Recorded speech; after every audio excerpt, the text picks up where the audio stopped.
예, 안녕하세요. 매경 테스트 강의를 맡은 김동빈입니다. 자, 우리 매경 테스트는 경제 파트, 경영 파트 이게 두 가지 파트로 구성되는데 저와 같이 이제 경제 이제 처음부터 끝까지 매경 테스트 고득점을 위해서 이제 경제학 강의 한번 시작해 보도록 하겠습니다.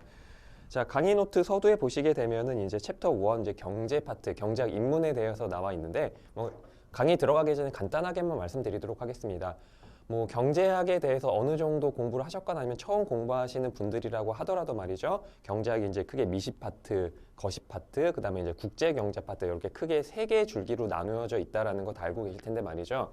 그 미시 경제 파트라는 거는 그 개별 경제 주체, 우리 경제 활동을 수행하는 개인이나 단체를 우리 경제 주체다라고 이야기를 하는데 개개인들의 소비자라든가 개개인들의 기업 이런 경제 주체 개개의 그 경제 활동 단위만을 분석하는 거 우리는 미시 경제학이다라고 보시면 될 것 같습니다. 그래서 콜라 시장에서 어떤 일이 벌어지면 콜라 가격이 상승하고 거래량이 늘어나는지, 아니면 핸드폰 시장에서는 무엇에 의해서 수요가 변동하게 되고 그로 인해서 핸드폰의 공급자는 어떤 영향을 받는지, 이러한 개별 시장 단위로 분석을 하는 게 미시 경제학의 기본적인 분석 포커스다라고 보시면 될 것 같은데 말이죠. 거시 경제학은 그게 아니라 국가 단위의 큰 경제 체제를 분석하는 게 이제 거시경제학의 주제다라고 보시면 될 것 같습니다. 즉 취업률이 어떻게 되고 고용이 어떻게 되면서 또 물가가 어떤 일이 벌어지는지, 그 다음에 환율에 따라서 이제 그 수출과 수입에는 무슨 영향을 받게 되고 그게 이제 국내 경기에는 어떠한 영향을 보는지, 즉 경제 활동의 순환 과정 자체에 분석을 맞추는 게 이제 거시경제의 큰 주제다라고 보시면 될 것 같고요. 그렇기 때문에 거시경제학과 국제경제학은 특히 이제 밀접한 관계에 있는 것처럼 보여집니다. 교역이라든가 환율의 변화라든가 아니면은 외국 자본의 투입이라든가 이런 국제금융까지 포함해서 그런 것들도 이제 국제경제학의 주제가 될 것 같아서 이런 국제경제학은 미시경제학, 그 다음에 거시경제학을 다 완강하고 나서 이제 기본적인 미거시의 그 분석 과정을 그대로 응용해서 국제경제학 파트까지도 이제 학습을 하시게 될 것 같습니다. 자, 그래서 우리는 먼저 이제 경제학의 기본적인 강의 순서에 맞춰서 미시경제학 파트부터 진행을 한번 해볼 텐데 말이죠. 자, 바로 이제 그 섹션 2로 넘어가 보도록 하겠습니다. 이제 경제학 개관 이렇게 나와 있죠. 자, 소제목으로는 경제 활동과 경제 주체가 되어 있습니다. 즉 경제학, 특히 이제 미시경제학이 무엇을 공부하는지를 여기서 한번 살펴보겠다라고 생각을 하시면 될 것 같네요. 자, 우리 경제 활동이 뭔지부터 살펴보도록 하겠습니다. 우리 경제학은 말이죠. 경제 주체가 어떠한 경제 활동을 왜 그렇게 하는지를 분석하는 게 이제 경제학의 주제이기 때문에 우리 경제 활동이 무엇인지 한번 간단하게 정의를 내려보도록 하겠습니다. 자, 그 경제 활동이란 말이죠. 먼저 말씀을 드리면은 지속적이고 반복적인 경제 행위를 우리는 경제 활동이다라고 이야기를 하게 됩니다. 자, 그럼 경제 행위는 뭐냐? 자, 그 교재에 나와 있는 것처럼 말이죠. 경제 행위란 만족을 얻기 위해서 대가를 지불하는 행위다라고 이제 보시면 될 것 같습니다. 여기 나와 있는 것처럼 만족을 얻고요. 그걸 위해서 대가를 지불하는 행위. 자, 여기서 경제학의 첫 번째 원칙이 발생하게 됩니다. 뭐냐면 세상에 공짜는 없다라는 얘기죠. 즉 무언가를 얻기 위해서는 거기에 합당한 대가를 지불해야 된다는 얘기입니다. 기브 앤 테이크예요. 세상에 공짜는 없다라는 거죠. 그게 바로 이제 경제 행위다라고 보시면 될 것 같습니다. 자, 그런데 우리 만족이 뭔지도 알고요. 대가가 뭔지도 다 아시는 단어입니다. 그런데 우리는 이 만족을 화폐 단위로 환산해서 분석을 하고자 하는 겁니다. 그게 이제 경제학에서 이제 그 수리와 수치를 해서 이제 사회과학처럼 그 여겨지기 때문에 그런 거죠. 그래서 이러한 만족을 화폐 단위로 환산하는 거 우리는 편익이다라고 이야기를 하고요. 영어 단어로 이제 베네핏이다 이렇게 번역이 되어 있고요. 그 다음에 이제 대가를 화폐 단위로 환산하게 되면 우리는 얘를 코스트, 비용이다라고 이렇게 이름을 붙여서 그 분석을 하게 됩니다. 즉 경쟁이라는 거는 여기 적어드리면 이제 편익을 얻기 위해서 이제 비용을 지불한 행위가 될 것 같고요.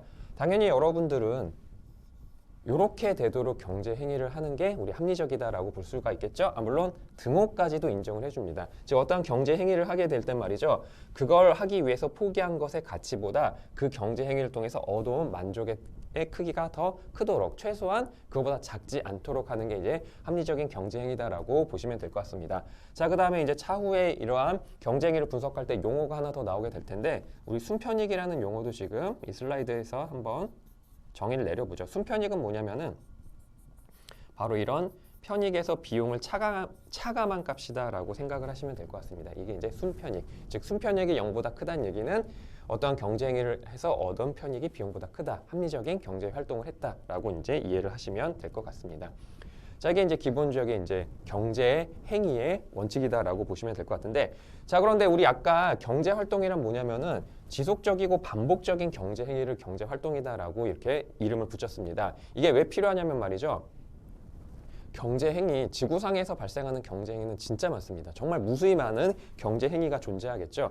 근데 경제학자들이 그런 경제 행위를 일일이 다 분석할 수가 없어요. 그렇기 때문에 지속적이고 반복적이다라는 얘기는 주로 관측이 되는 경제 행위들을 경제 활동이다라고 이름을 붙였고요. 그 경제 활동을 특성에 따라서 이렇게 6가지로 카테고리로 나눠서 분석을 하게 됩니다. 자, 그래서 이제 주요 경제 활동 6가지 경제 활동에 대해서 말씀을 드려보도록 할게요. 첫 번째는 소비가 있겠고요. 소비가 뭔지는 다 아실 겁니다. 우리가 알고 있는 그 소비가 바로 이겁니다. 재화와 서비스를 구입하여 소모함으로써 만족을 얻는 행위다라고 간단하게 생각하시면 될 것 같고, 뭐 이런 거 소비가 뭔지 다 알고 있기 때문에 이런 문장 하나하나 다 암기하실 필요는 전혀 없을 것 같습니다. 자, 생산 한번 보도록 할까요? 예, 여러분들이 알고 계시는 그 생산이란 그 단어입니다. 뭐죠? 기업이 판매를 위해서 재화 서비스를 만들어내는 행위를 생산이다라고 보시면 될 것 같고요. 자, 근데 여기 세 번째랑 네 번째 단어, 요 생산 요소 공급, 생산 요소 고용이란 단어가 조금 생소한 단어일지도 모르겠습니다. 혹시 말이죠, 여러분들 뭐 중학교라든가 고등학교 때 사회 과목에서 이러한 경제 활동에 대해서 살짝 공부를 하셨을 텐데, 그때는 우리 분배라는 단어로 공부를 하셨습니다. 근데 그건 이제 중고등학교 수준의 버전이었고요. 이제 우리는 조금 더 업그레이드된 경제학을 공부하지 않겠습니까? 그래서 이런 분배라는 경제 활동을 조금 더 엄밀하게 분석한 게 이렇게 두 갈래의 계열로 나눠지게 된 단어가 되겠네요. 생산 요소 공급이라는 단어, 생산 요소 고용이라는 이런 두 가지 경제 활동을 이해를 좀 해주셔야 될 것 같습니다. 자, 그래서 먼저 생산 요소 공급이 뭔지에 대해서 말씀을 드리려고 했더니 요 생산 요소가 뭔지 이거부터 먼저 우리 짚고 넘어가야 될 것 같습니다. 그래서 강의 노트 잠깐 밑으로 내려보시게 되면요. 교재 바로 밑에 있겠죠? 그 생산물과 생산 요소 중에서 첫 번째는 재화 서비스 이렇게 나와 있고, 그 밑에 이제 괄호 2번에 생산 요소가 나와 있지 않습니까? 별로 어려운 개념 아닙니다. 그냥 읽어보시면 돼요. 간단합니다. 기업이 재화나 서비스를 만들 때 이것저것 필요하지 않겠습니까? 뭐 예를 들면 자동차를 만드는 자동차 기업은 엔진도 필요하고 타이어도 필요하고 부품도 필요하고, 물론 인력, 노동력도 필요하겠죠? 그다음에 공장 기계 설비라든가 판매 대리점, 구축망, 영업망 이런 것들이 다 필요합니다. 그런 모든 것들을 우리는 생산 요소다라고 지칭을 할 수가 있겠습니다. 자, 그럼 지구상에 재화 서비스의 종류가 몇 가지가 있겠죠? 수십만 가지, 수백만 가지가 있을 겁니다. 그럼 그 정말 많은 종류의 재화 서비스에 들어가는 생산 요소의 수량과 종류는 얼마만큼일까요?